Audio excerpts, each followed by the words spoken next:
सुबह की हल्की सी रोशनी के साथ मेरी सुबह होती है और मैं ब्रश करने आ जाती हूँ। फिर लग जाती हूँ मदर की ड्यूटी में। नित्यांश की चोटी बना दी क्योंकि उसे स्कूल पहुँचाना है।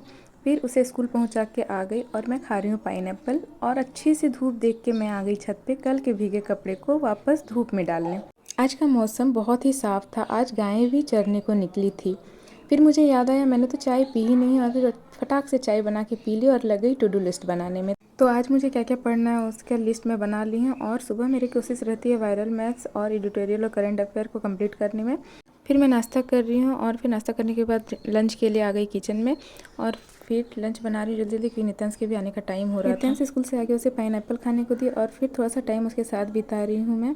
मेरे पैर में वो नेल पेंट लगा दिया और उसी से ए भी लिख दिया। उसकी शरारतें कम ही नहीं होती है। फिर लंच करा के उसे सुला दिया और उसके नैप टाइम को मैं यूटिलाइज़ करते हुए बैठ गई मैथ सॉल्व करने के लिए। फिर थोड़े से बर्तन थे तो मैं उसे धोने के लिए आ गई और फिर बर्तन को धोने के बाद किचन को भी क्लीन करना था तो जल्दी जल्दी से बर्तन धो के और किचन को क्लीन करके फिर मैं उसे उठाई और फिर छत पे आ गए हम दोनों माँ बेटी। छत पे आकर उसने देखा कि कुछ बच्चे क्रिकेट खेल रहे हैं तो मम्मा बेटू भी आ गए क्रिकेट खेलने के लिए। फिर हम दोनों ने थोड़ा सा क्रिकेट खेला और फिर बहुत मज़ा आया। छोटी सी भूख को मिटाने के लिए मैंने खाया झालमुड़ी और फिर 2 दिन से सूख रहे कपड़े को फाइनली मैंने फोल्ड कर ही लिया और साथ ही नित्यांश को राइम्स से भी याद करा रही थी जो कि उसके स्कूल बुक में लिखे हुए हैं।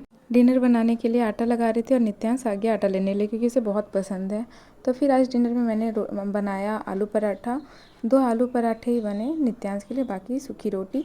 और फिर यहाँ पे किचन क्लीन कर रही थी और वो इतना गर्म था, लोहा वाला जो रहता है, मेरा हाथ ही जल गया। उसके बाद नित्यांश को सुला दी थी और मेरे गले में बहुत खराश हो रही थी तो गुनगुना पानी पी के मैं भी आज सो जाऊँगी।